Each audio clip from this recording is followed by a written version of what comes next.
네, 자 계속해서 내란 국조특위 소식도 좀 짚어보겠습니다.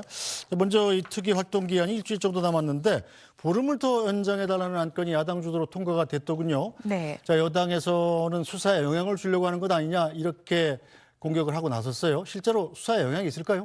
형사재판이나 수사에는 영향을 줄 수 있을 것 같습니다. 왜냐하면 어제 있었던 특위에 나온 인물들도요. 네. 이 내란죄 관련한 가담자들이랄지 또 피고인 신분이랄지 또 수사를 받고 있거나 수사를 받을 가능성이 높은 인물들이 또 나오기도 했거든요.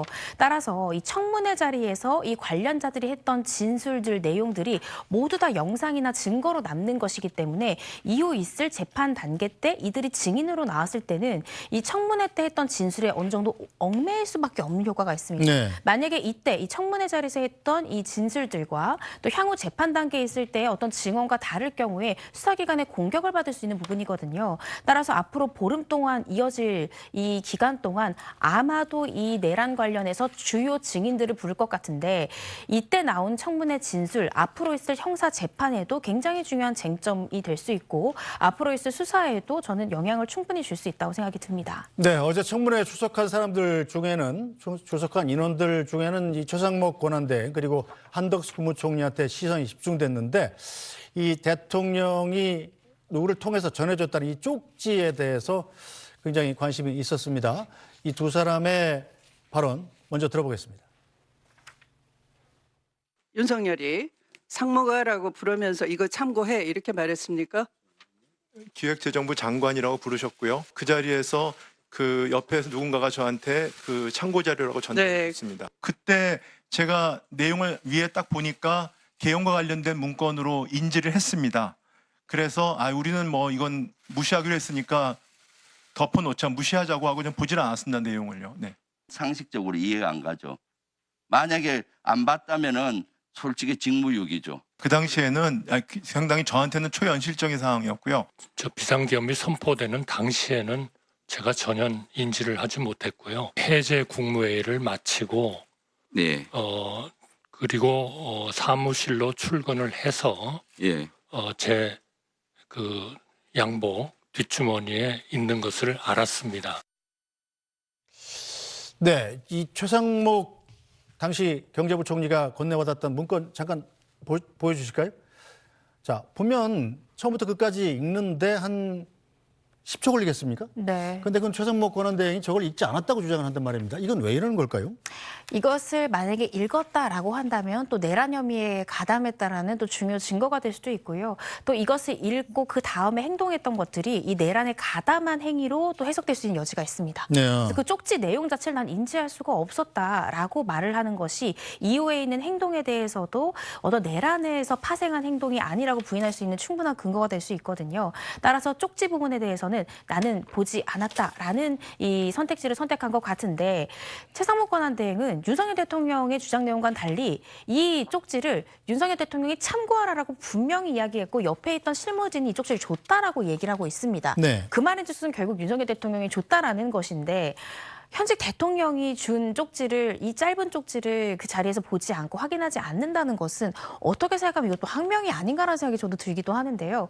그리고 쪽지에 대한 내용을 확인하지도 않고 이게 불법 개헌과 관련된 거라서 무시하기로 했다라는 이 판단을 할 수 있는지 쪽지의 내용을 확인해야만 이것들은 이건 내가 할 만한 행동이 아니다라는 판단이 나오는 것이지 어떻게 쪽지 내용 확인하지도 않고 이것들에 대한 판단이 나왔는지 저는 어제 청문회 자리를 보면서 이 진술이 과연 신빙성이 높게 볼 수 있는가 이 점에 대해서 좀 의구심이 들었습니다. 네, 자 어제 청문회에서는 비상계엄 선포 직전에 열린 국무회의에 대한 질의도 쏟아졌습니다. 앞서 김영현 전 장관은 비상계엄에 동의한 국무위원도 있었다 이렇게 주장한 반면에 한덕수 총리는 전부 반대했다고 못 박았습니다. 김영현 전 장관과 한덕수 총리의 발언 함께 들어보겠습니다.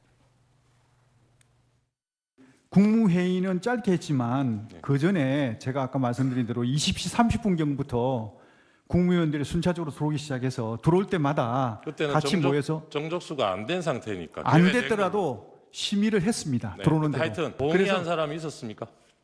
동의한 분도 있었습니다. 누굽니까? 제가 말씀드리기는 곤란합니다. 네. 혹시 당시에 11명 참석자 중에 그 김용현이 일부 계엄에 찬성하신 국무위원들이 있다고 하는데 저는 한 명도 들어본 적이 없습니다. 한 명도 들어본 적이 없으시다. 전부 다 반대하고 예. 걱정하고 예. 대통령께 그러한 그 문제를 제기하고 이렇게 하고 나와서 또 같이 걱정하고 했습니다.